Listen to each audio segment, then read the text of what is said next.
If she touches that Barrett, she's off the mission. For good. That's what the SEAL commander said. Seconds before the medic picked up the 50 cal, locked the bolt and fired into a kill zone swarming with hostiles. What do you do when protocol says stand down, but your gut says pull the trigger or they die? She wasn't a sniper, she wasn't cleared to shoot, but when the ridge fell silent, Elinor dropped to prone, took the scope, and made the shot that changed everything. This is Veteran Biker. Comment 1 if you're new, 2 if you've been with us, 3 if you ride with us every week. Like, subscribe, and stay to the end, because today, rules broke and history didn't flinch. The digital world, even in a dusty forward operating base in eastern Jordan, had its own ghosts. For Elinor Kjelström, it was the ghost of a message, signed only with the cryptic tag Echo 74. It wasn't a message sent through official channels, but one she had intercepted through a cobbled-together comms terminal she'd salvaged from the wreckage of a non-functional drone.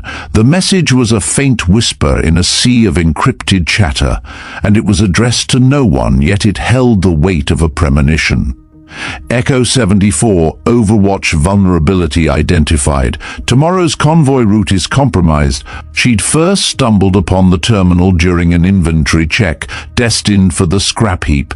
To everyone else, it was a piece of junk. To Elinor, it was a challenge. She had spent countless hours in the quiet of her off-duty shifts, meticulously rewiring and recalibrating its shattered circuits.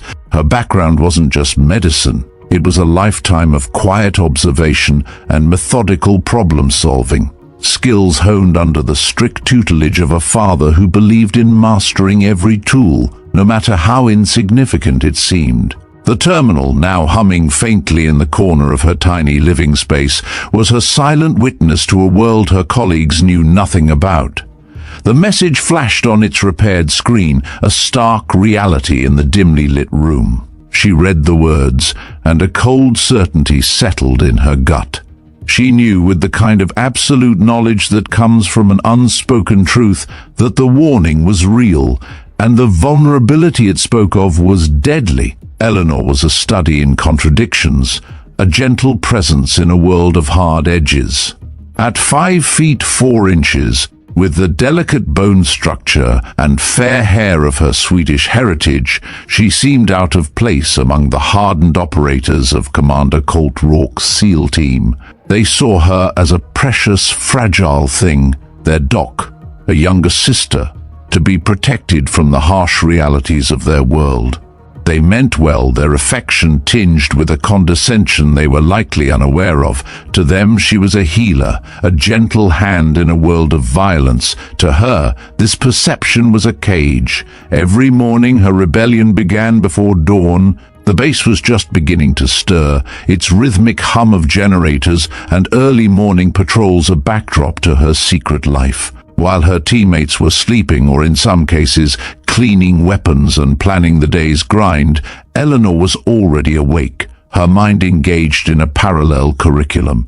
Her quarters were a testament to this duality. On one side, neat rows of sterile medical supplies, meticulously labeled and organized. On the other, hidden under a pile of official medical journals, was her true library, worn annotated copies of tactical shooting guides, ballistics charts she'd meticulously hand-drawn, and books on advanced strategic theory. This was no newfound hobby. It was the continuation of a life's work, a legacy passed down by her father. He was a special operations marksman, a ghost in the forests of Sweden, and he had raised her with a rifle in her hands. She could still feel the cold metal of his Anschutz 22, as he taught her to steady her breath, to find the perfect cadence between heartbeats before squeezing the trigger. He had a philosophy that was both a lesson in marksmanship and a guide for life. Precision is what remains when chaos takes everything else. He didn't just teach her to shoot, he taught her to understand the science of it, the physics of a bullet's trajectory, the effect of wind and gravity. By the time she was 15, she was a national precision shooting champion, her name a quiet legend in the small, focused world of Swedish competitive shooting. Her path was supposed to lead to the Olympics, to a life of quiet glory. But the military called, and the path shifted. And then her father was gone, a training accident stealing him away and leaving her with a legacy and a quiet, burning need to honor it. The small silver locket around her neck was his last gift, and inside his last text message was etched in tiny, almost invisible script, "Precision is what remains when chaos takes everything else." The memory that truly fueled her, however, was not one of triumph, but of failure. On a mission in Afghanistan a few years prior, a young Marine had taken a shot to the leg, a clean hit, but a severed femoral artery. Elinor was ready, her medical kit prepped, her mind racing through the protocols, but her team leader held her back. "Doc, his position is too hot." "Wait for the all clear," he'd said, his voice firm with a conviction that was rooted in rigid protocol. She waited, watching the tactical display, the minutes stretching into an eternity. By the time the all clear came, it was too late. She had reached him, but he had already bled out. The memory was a persistent ghost in her mind, a constant reminder that her healing hands were useless if she couldn't get to the person who needed them. That was the moment her obsession began, the moment she realized she had to be more than just a medic. She had to understand the chaos, not just react to it, so she could prevent that kind of tragedy from ever happening again. The SEAL's affection for her was genuine, but it was also a form of dismissal.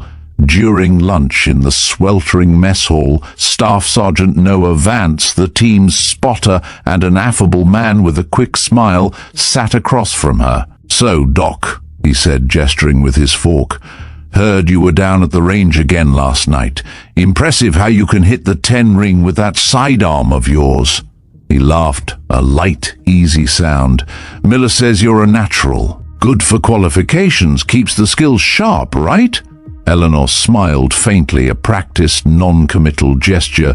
"Just staying proficient, Staff Sergeant. That's the spirit," Vance said, taking a drink from his water bottle.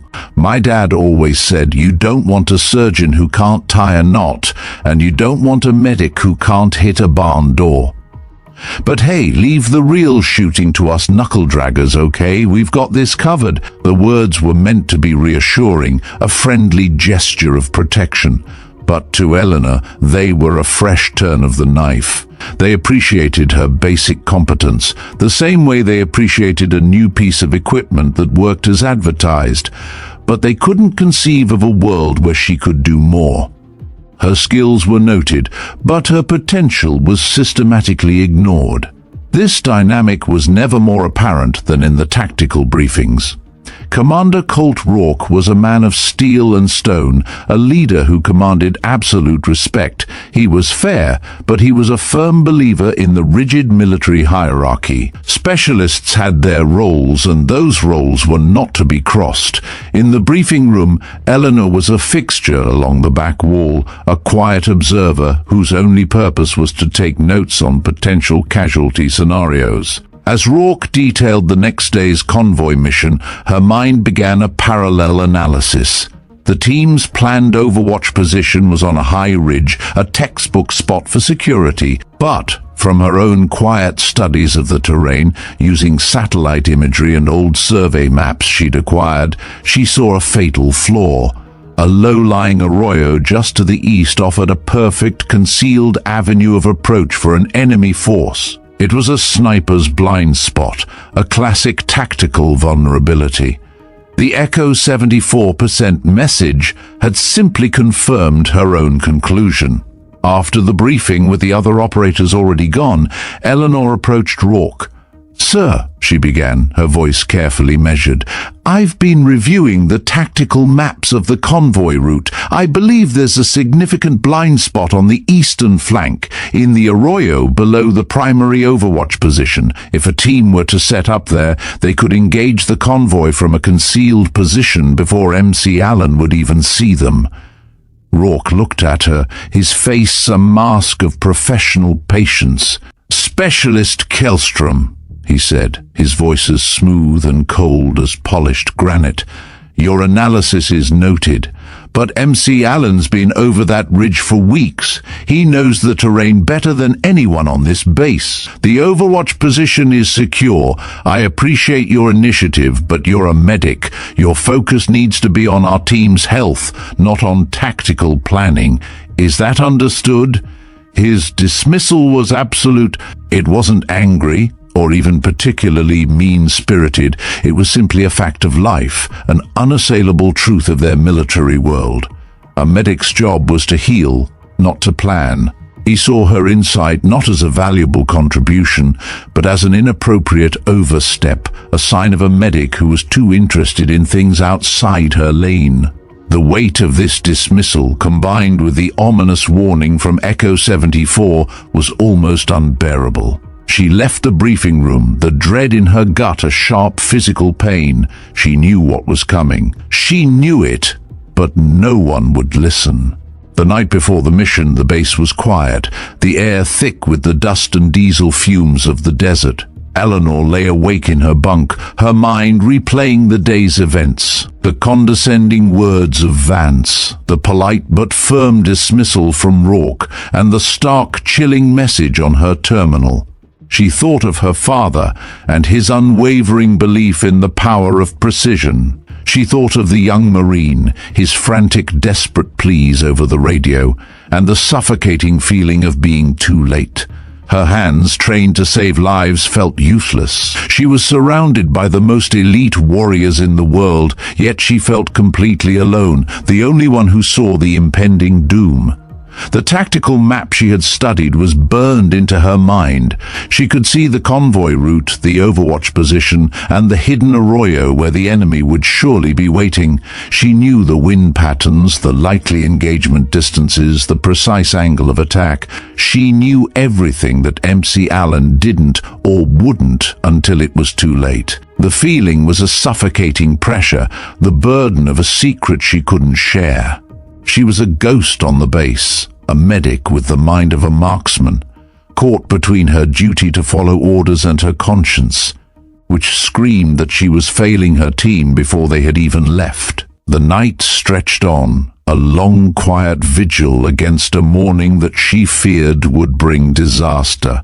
The first part of a story had been written not in a book, but in the cold, unfeeling data of a cryptic message, and she knew with a terrible certainty that the climax was rushing towards them. The digital ghost of Echo 74% had a chillingly precise memory. The first message was a warning, a disembodied voice speaking of a theoretical vulnerability. But the second message, which appeared on Elinor's screen 2 days later, was an accusation. It landed with the quiet finality of a bullet strike, a cold, hard fact dropped into the warm, dusty chaos of the base. Echo 74, Overwatch vulnerability confirmed. Grid coordinates 31.543 Tuan, 35.891 eastern flank of the Wadi al-Nabi. Enemy assets are mobile and establishing new firing positions. The details were what broke the silence. The coordinates, the named Wadi, the confirmation of enemy movement. It was no longer a theoretical threat. It was a clear and present danger, a ticking clock counting down to the moment her team would be exposed. Her heart hammered against her ribs as she read the message. The words burned into her mind's eye. This wasn't a warning. It was a desperate plea for recognition. Someone, somewhere, saw the same blind spot she did, and they were trying to send a message to a system that wasn't listening. In a surge of adrenaline and defiance, Elinor Kjelström made a decision that would change the course of her career. She, the medic, the quiet observer in the back of the room, would respond. She would not risk her team walking into a kill box without every possible advantage. Her fingers, which were trained to suture wounds and administer IVs with surgical precision, now moved over the salvaged comms terminal with a different kind of focus. She encoded a message using the same obscure protocols she had painstakingly reverse-engineered. It was not a grand tactical plan, but a simple, precise recommendation, a patch as she called it in her mind. Echo 74 acknowledged. Suggest moving primary overwatch 200 meters northwest to higher elevation. Establishes clear line of sight into the wadi, recommending a secondary overwatch patrol to cover flank. She sent the message, a shot in the dark, a tiny act of rebellion against the rigid hierarchy that defined her life. She was stepping far outside her lane into a world where a medic's opinion was not just ignored, but actively seen as a liability. The thought of being discovered sent a jolt of fear through her, but it was eclipsed by a more profound and immediate terror. The thought of the team, the men who treated her with such gentle, condescending care, being ambushed because no one had listened to the medic. Her act, however, was not as quiet as she had hoped.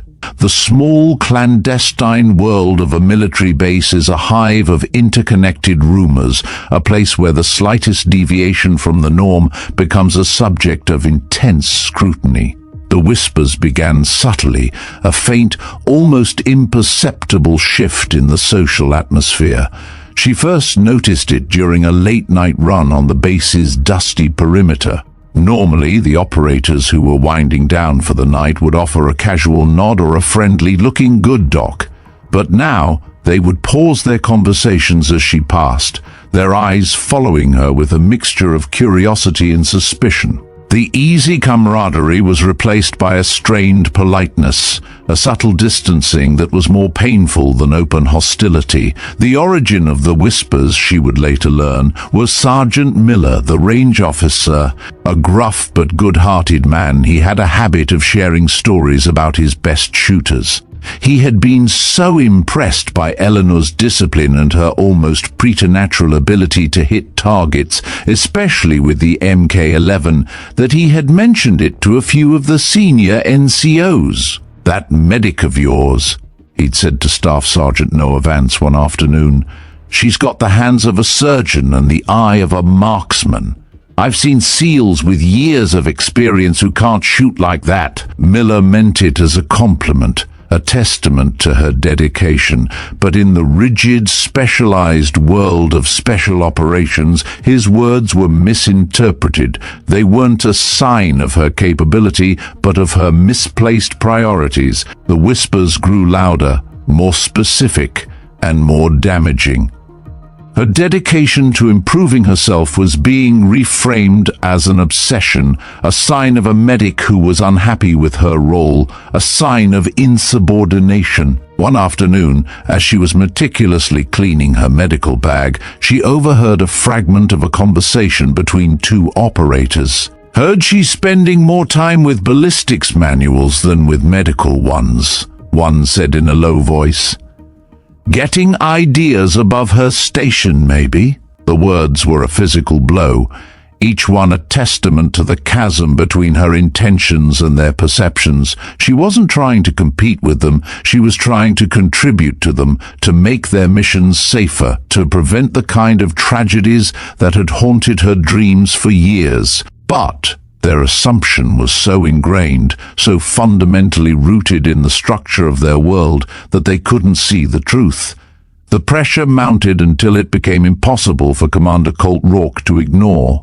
He was a man who lived and died by protocol, and the idea of a medic engaging in tactical training was a violation of that sacred order. It was a threat to the very foundation of his team's operational readiness, a distraction that could cost lives. One morning, Rourke called for her, his face a mask of cold professionalism.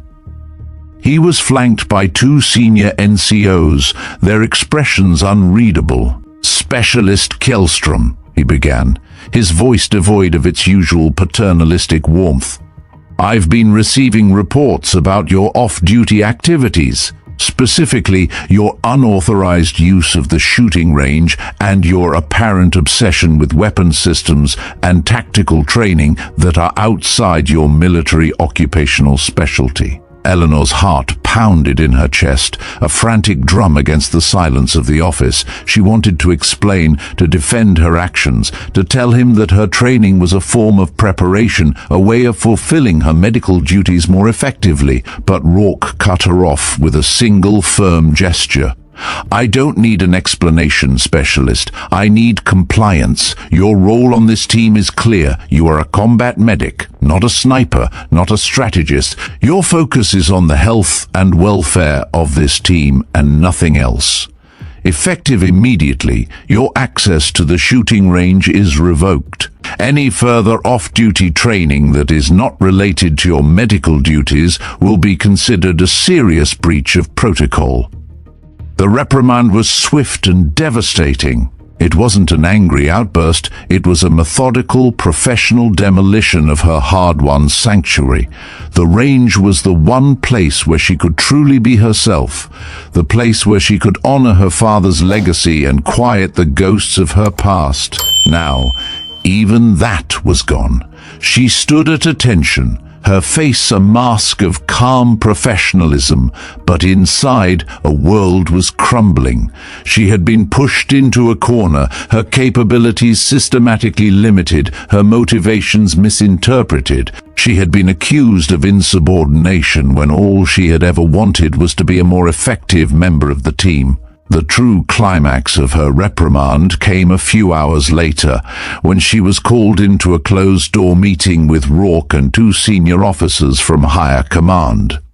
The room was small and airless, and the atmosphere was thick with a palpable tension. This wasn't a casual reprimand, this was a formal inquiry, a judgment on her fitness for duty.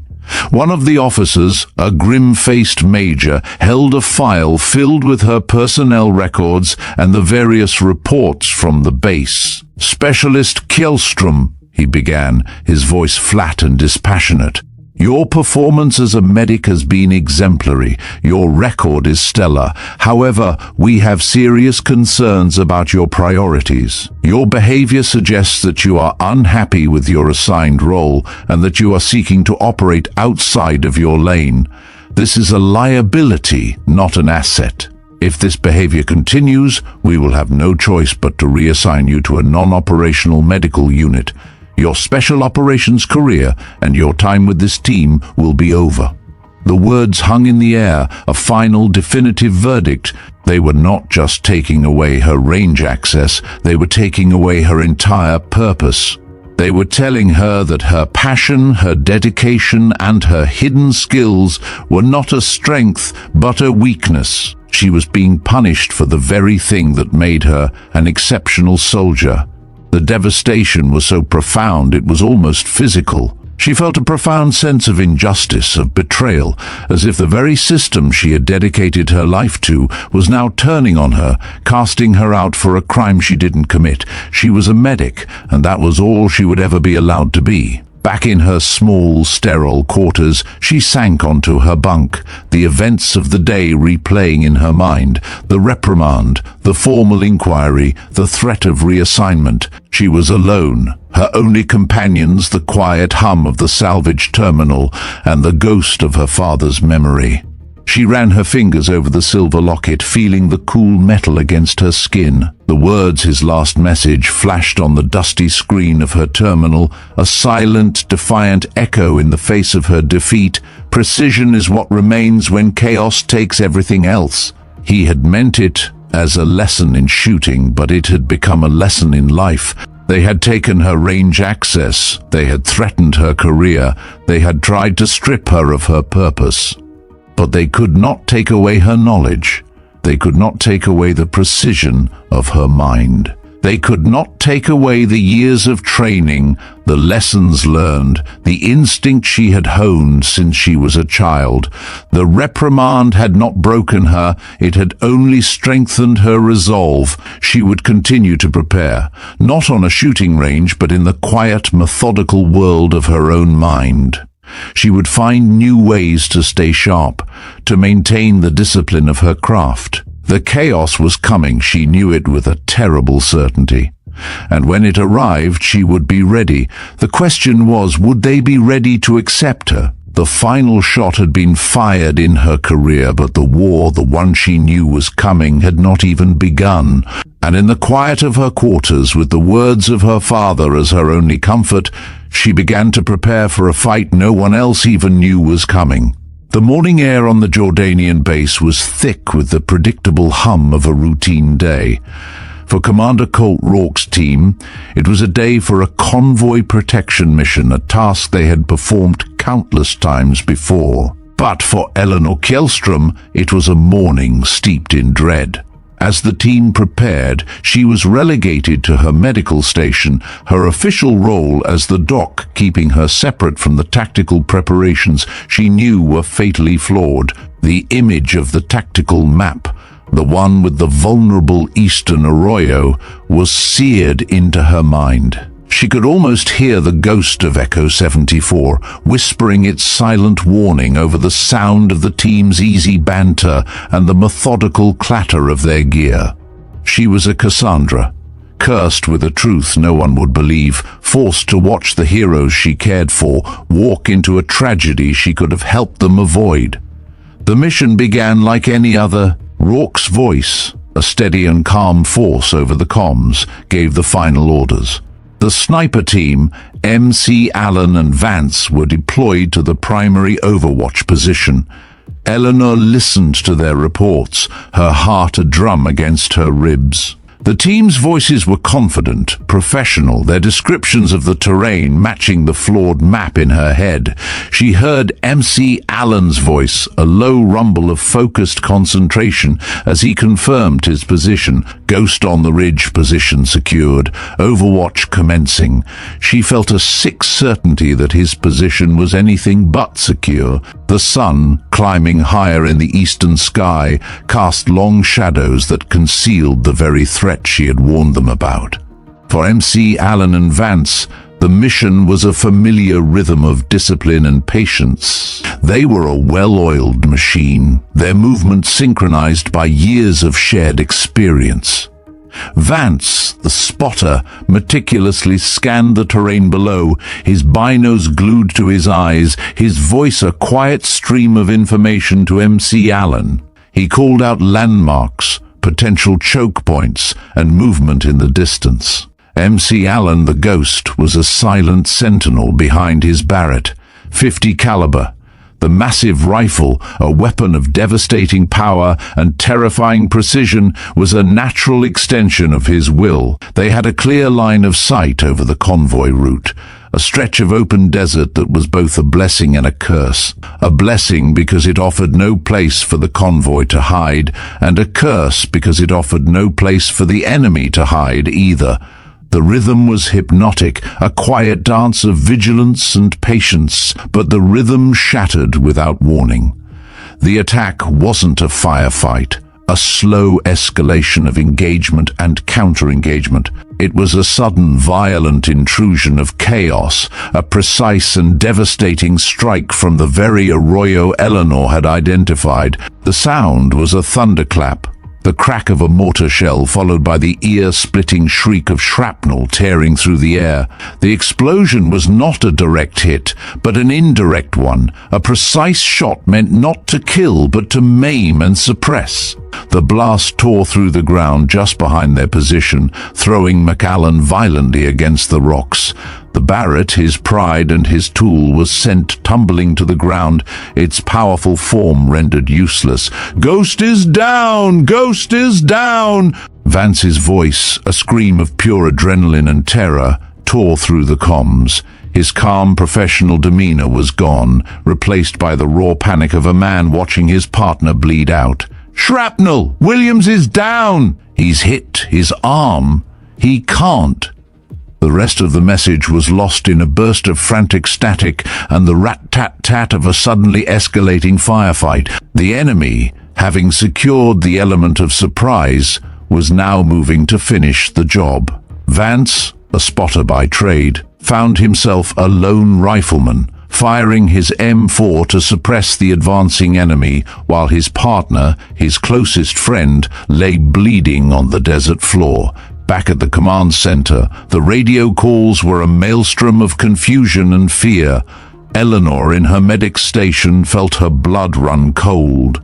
She listened, her mind racing, as the fragmented messages painted a terrifying picture. Williams is down, Barrett compromised, and most horrifyingly heavy enemy movement. We're being flanked. It was the exact scenario she had warned them about, the blind spot she had seen on her makeshift terminal.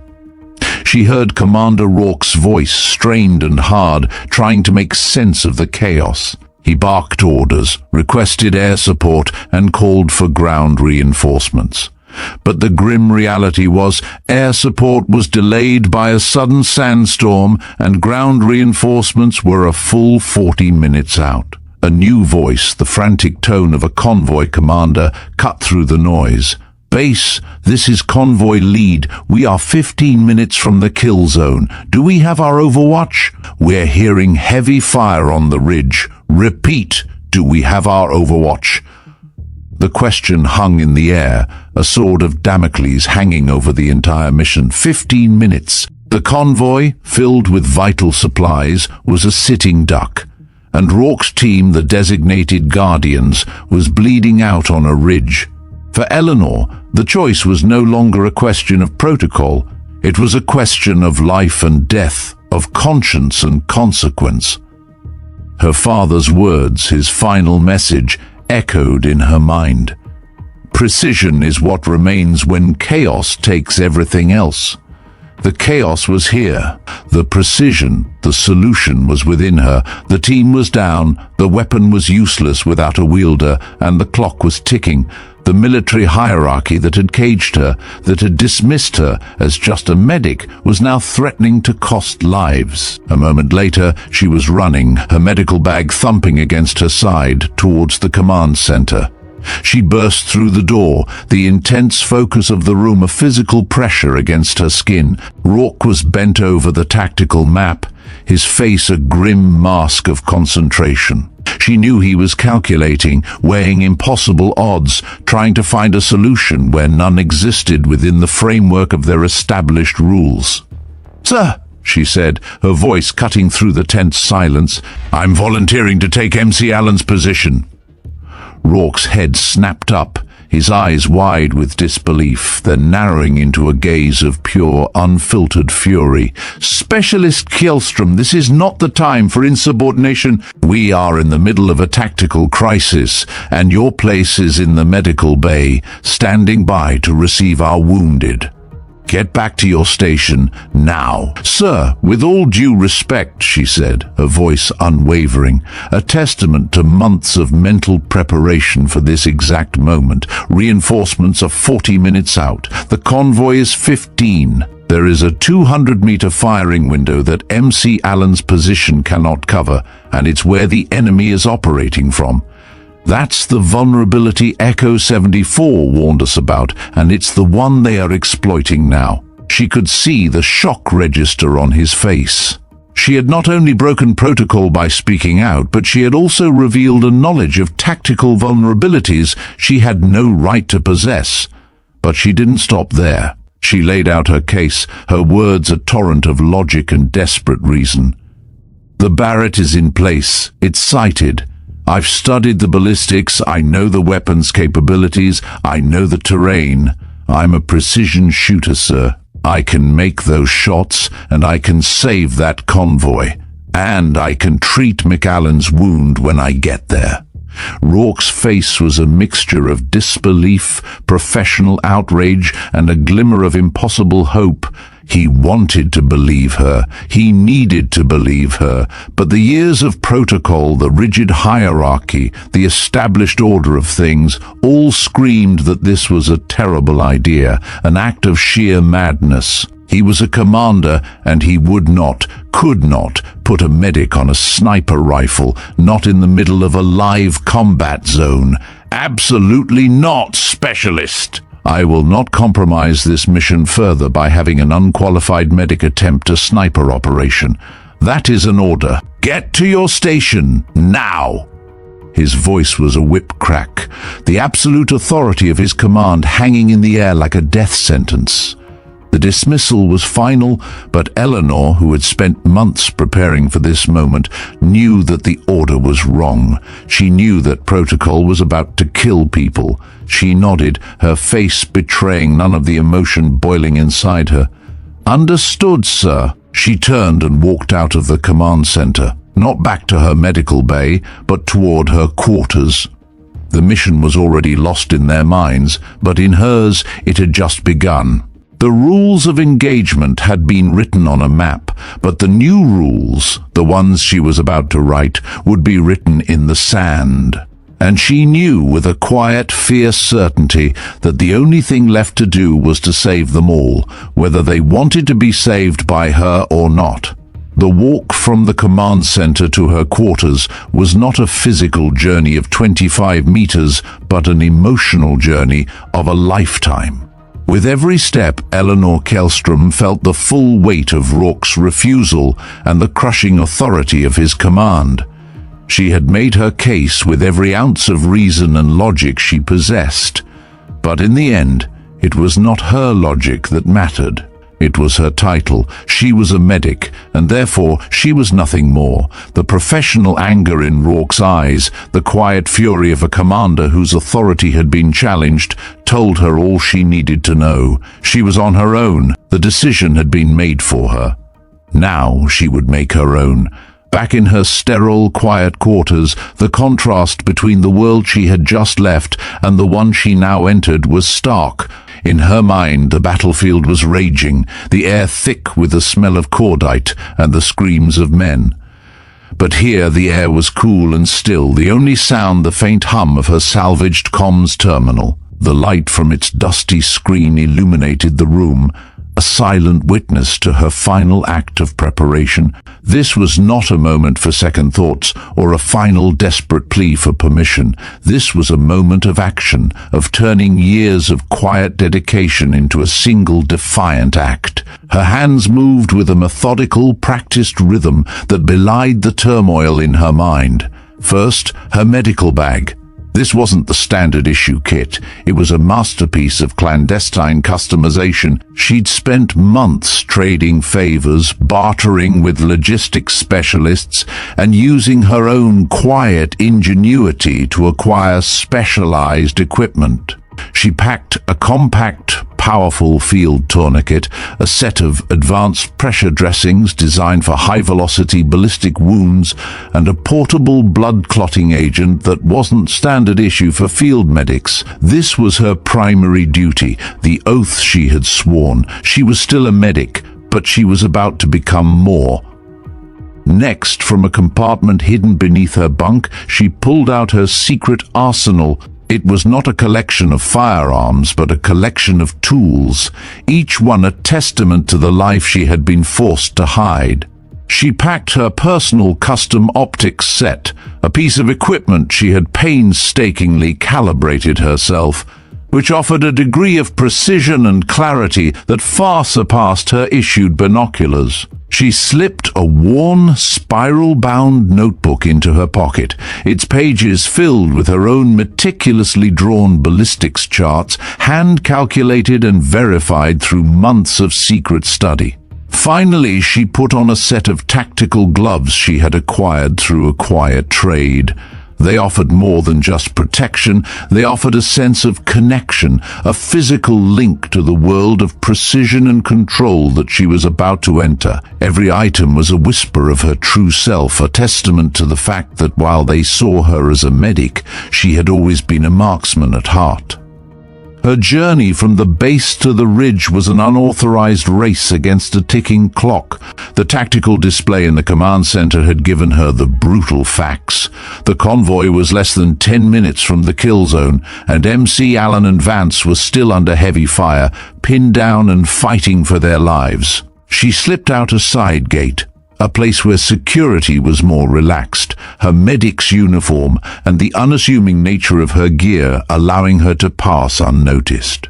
The vehicle she used was a standard transport, a dusty white pickup that drew no attention as she drove away from the familiar hum of the base and into the vast, unforgiving silence of the desert. She kept her eyes on the road, but her mind was on the topography of the land, the lay of the ridge, the contours of the arroyo. She had studied this terrain for months, her knowledge of its hidden paths and secret valleys, now the very thing that would allow her to survive. She drove until the sound of distant gunfire became a low, persistent roar on the wind.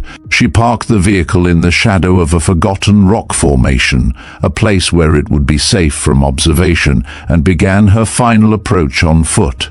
The terrain was treacherous, a jagged, unforgiving landscape of loose rock and sharp, thorny brush.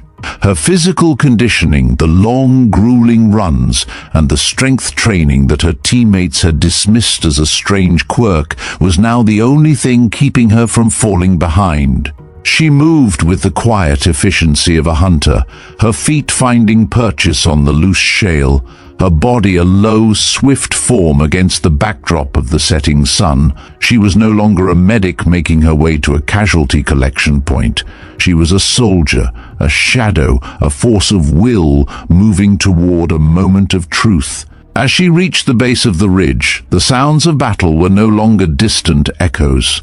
They were a visceral, immediate symphony of violence. The crack of an M4, the deep, guttural thrum of an enemy's automatic weapon, the frantic, desperate shouts of men engaged in a struggle for their lives. She keyed her comms, a direct line to Vance, her voice a calm anchor in the storm of chaos. "Vance, this is Doc. I'm on the ridge. I'm with you. Be advised, I am armed, and I am in a position to assist." The response was a moment of stunned silence, followed by a torrent of confused and panicked shouts. "Doc, what the hell? Get back! We're under heavy fire. This is not a safe position." But before Vance could finish, she was there. She crested the ridge, her form a flash of motion, her medical bag a comforting presence on her hip. The sight that greeted her was a living nightmare, the exact scenario she had seen in her dreams. MC Allen lay bleeding, his right arm shattered, his face a mask of pain. Vance was firing from behind a low pile of rocks, his face streaked with dust and sweat, his eyes wide with a combination of fear and disbelief. And there, next to them, lay the Barrett. Cal, a silent sentinel of a broken promise, its powerful barrel pointed uselessly at the sky. Elinor moved with a speed and efficiency that was breathtaking to behold. She dropped her medical bag and immediately knelt beside MC Allen, her hands moving with the soft, practiced precision of a surgeon. She stabilized his wound, applying a powerful pressure dressing and a tourniquet with the calm authority that silenced Vance's frantic shouting. "Stay with me, MC Allen," she murmured, her voice a low, reassuring hum. "I'm here now. You're going to be okay." She was a medic fulfilling her duty, her hands a source of healing and comfort. Then, the transformation. She rose to her feet, her gaze moving from the wounded man to the silent, powerful rifle. The Barrett 50 cal was a force of nature, a weapon of such brutal efficiency that it demanded respect. She moved to it, her touch not one of a medic, but of a marksman. A hand reconnecting with a tool it had been trained to use for a lifetime. Vance looked at her, his eyes a mixture of awe and disbelief. "Doc, what are you doing?" he asked, his voice barely a whisper against the roar of the battle. Elinor Kjelström didn't answer. She lay down behind the Barrett, her body settling into the prone position with a sense of innate correctness, as if she had been born to it. She was no longer a medic, she was a sniper. The scope, a dark eye into the chaos below, revealed her targets, a group of enemy fighters moving through the arroyo, the very blind spot she had warned them about. She heard the words of her father echo in her mind, a final clear lesson in the face of absolute chaos. Precision is what remains. She drew a deep, steadying breath, found the calm between her heartbeats, and settled her crosshairs on the first target. The chaos was here, and she was ready. She squeezed the trigger, the roar of the Barrett. 50 caliber was not just a sound, it was a physical force. a shockwave that slammed into Elinor Kjelström's shoulder and sent a tremor through the very bones of the ridge. Her body, trained for months to absorb such immense power, held firm. She had practiced this 1,000 times in her mind, and now, in the brutal reality of a combat zone, the mental became the physical. Her hands, calloused not just from medical work, but from the quiet discipline of her secret training, held the rifle steady. Through the scope, she saw the shot land. The enemy fighter, a dark shape moving through the dust of the arroyo, was instantly vaporized, his threat to the convoy eliminated with a terrifying surgical finality. The silence that followed the deafening crack of the rifle was more profound than any she had ever known. It was broken only by the sharp, ragged breaths of Noah Vance. For a moment he was frozen, his mouth agape, his eyes wide with a confusion so absolute it bordered on panic. He had just watched the team's medic, the woman he had treated like a little sister, fire a weapon he had assumed she had only read about, and she had done so with a precision that was beyond anything he had ever witnessed in his years as a spotter. His world, a universe built on the rigid lines of military hierarchy, had just been shattered. He looked at the smoking barrel of the Barrett, then back at Elinor, and the confusion on his face slowly began to morph into something else, a dawning, terrible, and absolute respect. "Doc?" he whispered, his voice a disbelieving gasp. "What the hell was that?" Elinor did not answer. There was no time for explanations, no time for the monumental reality of what she had just done to sink in. She immediately transitioned.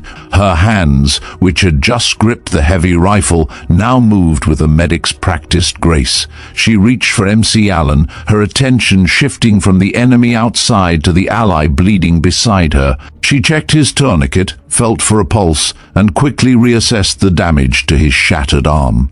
The blood, a warm, slick reality against her gloves, was a stark reminder of her primary mission. Her dual identity, a constant battle she had fought in secret, was now a public, desperate necessity. She was a marksman, and she was a medic, and in the chaos of this battlefield, the two roles were finally, seamlessly, one. The enemy, however, was not so easily dissuaded. They were a trained, disciplined force, and the sudden, devastating loss of one of their forward elements only galvanized them. They began to adapt. The sound of more incoming mortar fire filled the air, the explosions now a little closer, forcing Elinor to press her body low against the hard rock of the ridge. They were trying to suppress her, to force her to retreat, to make her impossible shots impossible. But they did not know her. They did not know the years she had spent training for this very moment, a moment when chaos was the only reality and precision was the only hope. "Incoming!" Vance shouted, his voice finding its professional rhythm once more, a signal that he was slowly beginning to accept this impossible reality. "Multiple targets, 10 o'clock, moving between cover, they're using smoke!" Elinor's eye was back in the scope, her mind a whirlwind of numbers and calculations. She had studied smoke, she had studied wind, she had studied the physics of a bullet's trajectory through atmospheric interference. She was no longer just seeing targets, she was seeing vectors, probabilities, and the very anatomy of the men she was about to engage.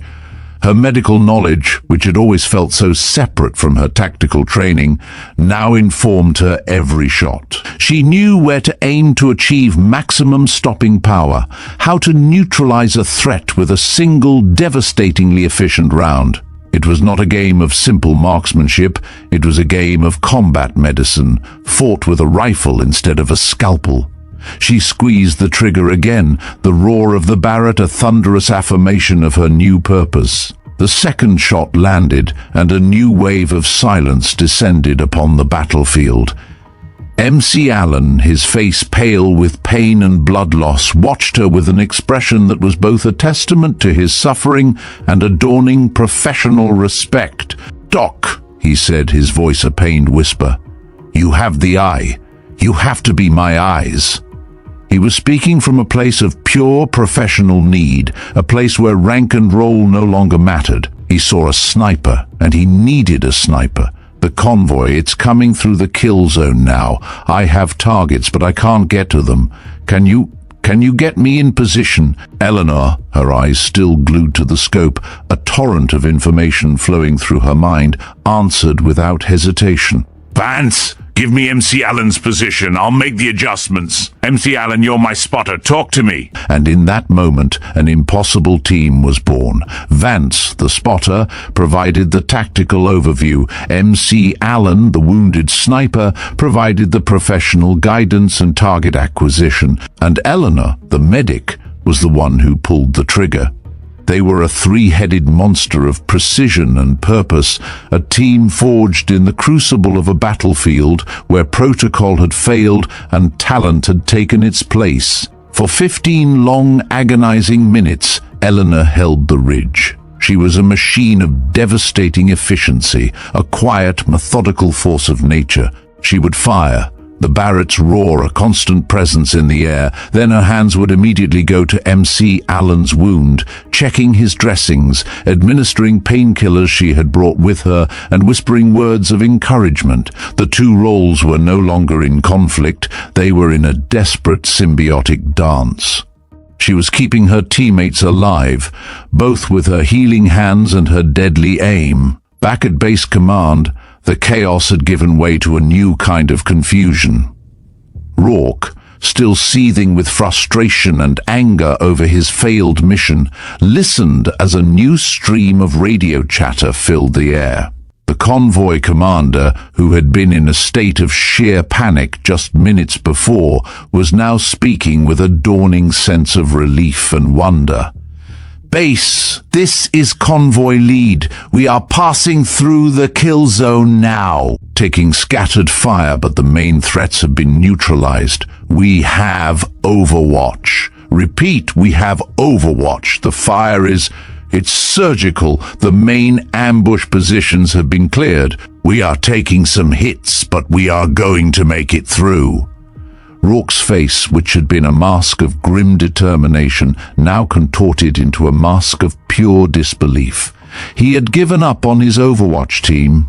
He had been preparing for the worst, for the grim reality of a full-scale assault on the convoy.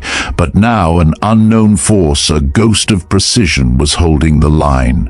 He turned to his tactical map, his eyes tracing the path of the convoy, then moving to the coordinates of the sniper ridge. The tactical display showed no friendly fire coming from the ridge. No one was there. He had given up on them. So who was this new, terrifyingly effective sniper? The answer, when it came, was a slow, agonizing dawning of a terrible truth. A junior comms officer, listening to the frantic chatter from the ridge. A conversation between Vance and an unknown voice called out, his voice filled with a disbelieving terror. "Sir, the Overwatch team, they're being led by an unknown contact. The spotter is calling out to Doc." The word hung in the air, a single devastating syllable that shattered the illusion of order and control. Doc, the medic, the unqualified, insubordinate young woman he had just reprimanded and threatened with reassignment. He had flatly refused to let her go to the ridge, but the impossible had happened. She had gone anyway. She had disobeyed a direct order, put herself in a life-or-death situation, and was now, against all logic and reason, saving his team. Rourke's mind, a place of ironclad protocol and rigid discipline, was a maelstrom of conflicting emotions. The anger was still there, the rage of a commander who had been disobeyed. But a new emotion was beginning to take hold, a feeling of professional awe, of a commander who had just witnessed an act of impossible skill. He had seen the stats of the sniper fire. It was surgical, precise, and it was happening at ranges and with a devastating efficiency that was impossible for anyone but a true professional. He had told her she was not a marksman, but the radio chatter, the successful passage of the convoy, and the sheer, brutal facts of the battlefield all screamed a different truth. She wasn't just a marksman. She was a ghost of precision, a warrior who had been hiding in plain sight, a medic who was a marksman, a subordinate who had defied him to save his men. And in that moment he realized that the rules of his world, the rigid lines he had drawn to define who was a healer and who was a killer, had been shattered. The medic had become the sniper, and she had done so with a grace and a skill that was now for all the world to see, saving lives. He slammed his hand down on the tactical table, the sound a final exclamation point on the end of a mission that had changed everything. He needed answers, and he was about to get them. The thunderous thrum of approaching helicopters was not a sound of salvation, but of judgment. On the ridge, the air, which had been thick with the acrid smell of burnt cordite and the screams of a desperate firefight, now filled with the sterile, authoritative roar of rotor blades. For Elinor Kjelström, who had just spent 15 minutes balancing the impossible demands of medic and marksman, the sound was a chilling reminder that while the mission was over, the reckoning was about to begin. She remained prone behind the Barrett, her body exhausted, her mind a maelstrom of conflicting emotions. Her hands, still stained with McAllen's blood and the residue of gunpowder, were a testament to her success and a damning piece of evidence for her insubordination. The silence on the ridge was profound, a vacuum in which her actions were about to be weighed, measured, and judged. The first helicopter, a sleek black Chinook, touched down a few hundred meters from their position, its powerful downdraft kicking up a furious cloud of dust and sand. The ramp lowered, and out stepped Commander Colt Rourke. His face, usually a mask of cold professionalism, was now a portrait of a man torn between two worlds. The anger of a commander whose direct order had been disobeyed was warring with the professional awe of a leader who had just witnessed an act of impossible skill. He walked towards the ridge, his strides long and purposeful, his eyes a storm of conflicting emotions. He didn't just see a young medic, he saw a ghost of precision, a warrior who had been hiding in plain sight, a subordinate who had defied him to save his men.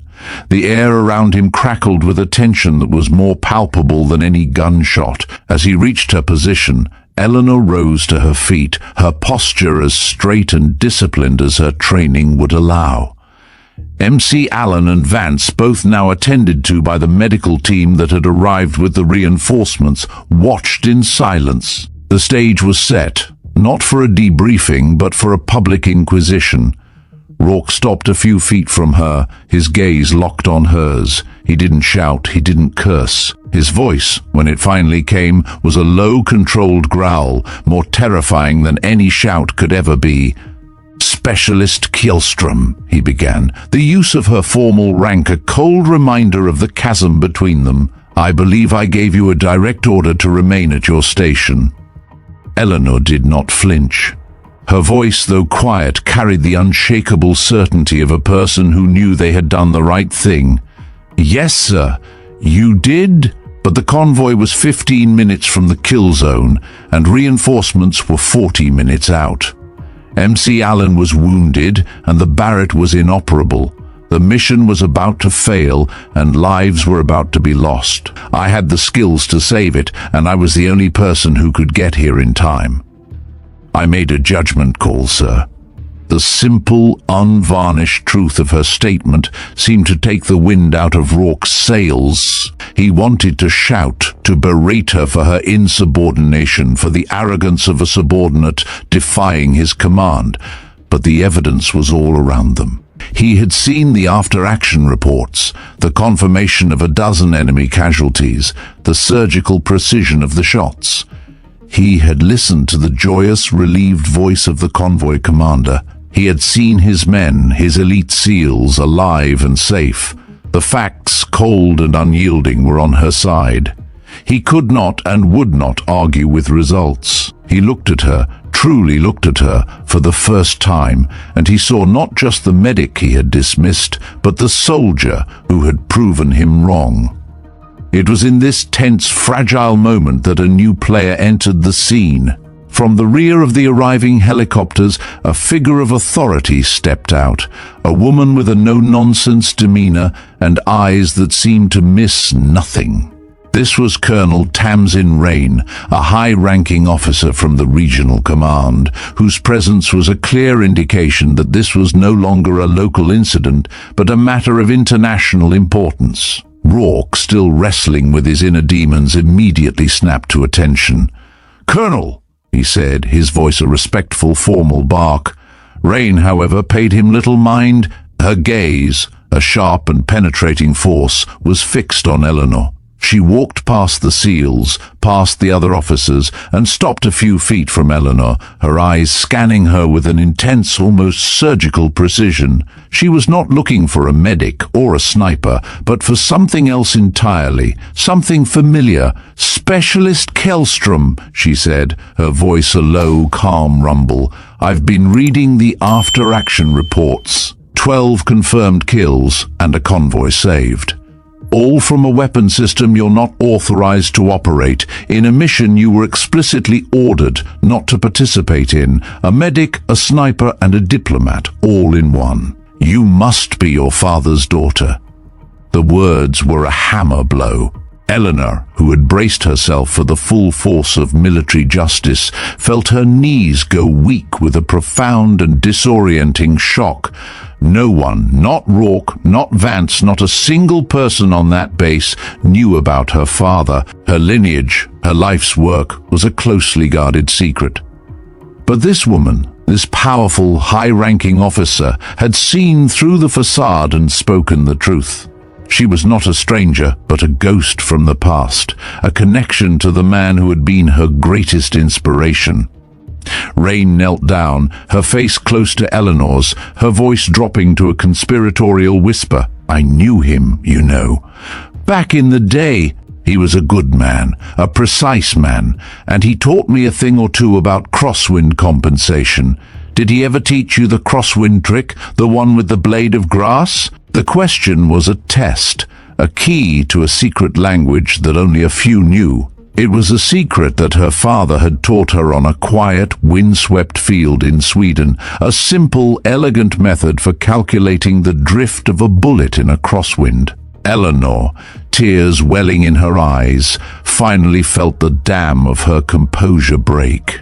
All the years of quiet discipline, the endless hours of secret training, the profound loneliness of being the only person who knew the truth about herself, it all came crashing down in a single cathartic moment. She nodded, a single heartfelt movement. "Yes, ma'am." He did. In that moment, everything changed. The insubordination, the unauthorized mission, the breaking of every rule and every protocol, all of it faded into the background. Tamsin Rayne saw not a subordinate who had defied her commander, but a soldier who had fulfilled a purpose she had been born for. She stood up, her gaze now fixed on Rourke. "Commander," she said, her voice filled with a calm, absolute authority. "You have a debriefing to conduct, but it will be done on my terms. This is not an investigation into insubordination. This is a debriefing on tactical success. Specialist Kjelström will be giving her report, and you will all be listening. I want to know about her methodology, her training, her rationale. This is not about punishment. It's about learning." The formal debriefing, which took place in a makeshift command center back at the base, was a surreal and transformative experience. Elinor, for the first time in her career, was not relegated to the back of the room, taking notes. She was at the center of it, her voice a calm, professional force, as she laid out her findings, her tactics, and her rationale. She spoke of her knowledge of the terrain, her predictions about the enemy's tactics, and her decision to use the Barrett's immense power to neutralize the threat from the Arroyo. She spoke of her hidden training, not with a sense of defiance, but with a sense of professional necessity, of a skill set she had honed to be ready for a moment just like this. Rourke and Vance, initially skeptical, listened in stunned silence as she laid out the intricate, logical, and devastatingly effective details of her plan. She wasn't just telling them what she had done, she was showing them that her actions were not reckless, but the result of a profound and disciplined training that had been hiding in plain sight. The conclusion of the debriefing was not a verdict, but a revelation. Rourke, a man of rigid protocol and discipline, found himself at a crossroads. The rules he had lived by, the lines he had drawn between a medic and a sniper, had been blurred forever. He had been proven wrong in the most public and dramatic way possible, but he had also witnessed a miracle. He had seen a single soldier, a young medic, take on a mission that no one else could and succeed where every other plan had failed. He saw not a subordinate who had defied him, but a soldier who had saved him. The implications were profound. This was not just about Elinor. It was about the future of special operations, about the need for a new kind of soldier, a soldier who was more than just a single specialized role. As the meeting concluded, Rayne turned to Elinor, her eyes filled with a quiet, knowing admiration. "You've done more than just save a convoy, specialist," she said, her voice a low, conspiratorial whisper. "You've made a choice, and that choice has consequences, good consequences. Your father would be proud." The words were a benediction, a validation of a life spent in secret, of a talent that had been hiding in the shadows. The medic had stepped into the light, and now, for the first time in her life, she was no longer just a medic. She was a sniper, a soldier, and a hero. And her career, which had been on the verge of being ended by a single act of defiance, was now about to begin. The final chapter of her story was not a tale of punishment, but of a revolution of one. The formal inquiry was not a court-martial, but a conference. It was a testament to the quiet, subtle influence of Colonel Tamsin Rayne, who had reframed the entire event from an act of insubordination into a case study in tactical innovation. The room was sterile, a stark contrast to the dusty, bloody ridge where the story had truly unfolded. A panel of senior officers, their faces a mixture of skepticism and professional curiosity, sat at a long table, their files on the incident open before them. For the first time in her career, Elinor Kjelström was not in the back of the room, a silent, ignored presence. She was at the center, her voice a calm, professional force as she laid out the facts. She spoke not of defiance, but of professional necessity. She detailed her years of training under her father, a special operations marksman. She spoke of the Afghanistan mission that had cost a young Marine his life, and of the profound lesson she had learned that being a medic was not enough if she couldn't get to the wounded. She told them about her off-duty training, her meticulous study of ballistics and tactical theory. And she spoke of the Echo 74 warnings, the ghost messages that had first alerted her to the fatal flaw in their mission plan. She laid it all out, her words a torrent of logic, data, and unassailable truth. It was a defense not of her actions, but of her capabilities, a professional case for a soldier who had been hiding in plain sight. She was not a subordinate who had defied her commander. She was a soldier who had fulfilled a purpose she had been born for. The room, which had begun with a quiet skepticism, was now filled with a stunned, respectful silence. The first testimony was from Staff Sergeant Reed Ghost MC Allen. He entered the room, his arm in a sling, his face pale with pain and fatigue, but his eyes were filled with a cold, professional fire. He was a veteran, a master of his craft, and his words carried the weight of 15 years of experience.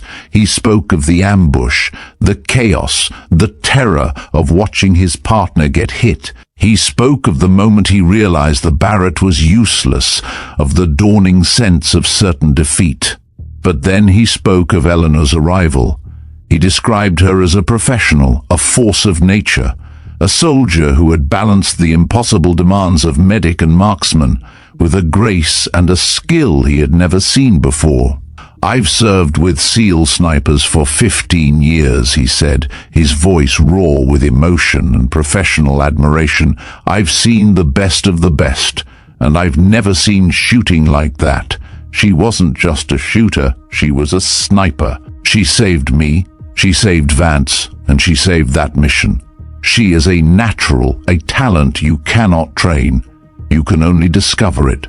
The words were a benediction, the ultimate validation from a master of the craft. Next was Noah Vance. He spoke not of the technicalities, but of the human reality. He described his disbelief the moment he thought he was going mad, seeing the medic he had treated like a little sister suddenly become a warrior of impossible skill. He spoke of the fear, the confusion, and the profound relief of watching her take her position and begin to shoot. He spoke of the quiet confidence she exuded, of the calm in her voice as she called out targets and adjusted her aim. He ended his testimony with a simple, unvarnished truth. "We thought she was just a medic," he said, his voice filled with a powerful and humbling sincerity. "We were wrong, we were arrogant, and she saved our lives because of it. We all owe her. And the military owes her for teaching us a lesson we should have learned a long time ago." The final testimony was from Commander Colt Rourke. This was the moment of truth, the climax of his own personal journey. He walked to the front of the room, his posture ramrod straight, his face a mask of professional resolve. He was a man of protocol, and he had been defied in the most public and dramatic way possible. But he had also witnessed a miracle. He had seen a soldier, a subordinate he had dismissed and reprimanded, save his men and his mission. He had been proven wrong, but in a way that had saved lives. He looked at the panel, at the grim-faced officers waiting for his verdict, and he began to speak. "I stand by my decision to order Specialist Kjelström to remain at her post," he said, his voice a low, steady rumble. "It was the correct decision, according to the protocols we have lived by for decades. Her actions were an act of insubordination, a clear violation of a direct order. However," he paused, his gaze shifting to Elinor, a look of profound, dawning respect in his eyes. "However, her actions were also an act of exceptional skill and professional courage. She did what no one else could. She possessed a skill set that was hidden, and she used it to save lives when our established protocols had failed. We are not just a military of rules, we are a military of results. And her results are undeniable. The rules we have lived by, the lines we have drawn between our specialists, are based on an old understanding of what a soldier can be. But Specialist Kjelström has shown us a new way. She has shown us that a medic can be a sniper, that a healer can be a killer, that one person can be more than one thing. So I will say this to the panel: I was wrong. I was wrong to dismiss her. And sometimes the chain of command needs to learn from the field." The words were a thunderclap, a radical, revolutionary statement from a man who had been a symbol of the old way of thinking. He had not just pardoned her, he had championed her. He had taken the blame for his own arrogance and used it as a lesson for the entire military. The verdict, when it finally came, was a foregone conclusion. Colonel Rayne, her eyes filled with a quiet, knowing satisfaction, read the decision of the panel. The panel has found that while Specialist Kjelström's actions were a clear violation of protocol, they were a necessary and life-saving act of exceptional skill and judgment. The charges of insubordination have been dropped. Furthermore, the panel has recognized the need for a new way of thinking in special operations. She looked at Elinor, a warm, genuine smile on her face. "Effective immediately, Specialist Kjelström will be assigned a dual designation, Combat Medic and Tactical Support Specialist.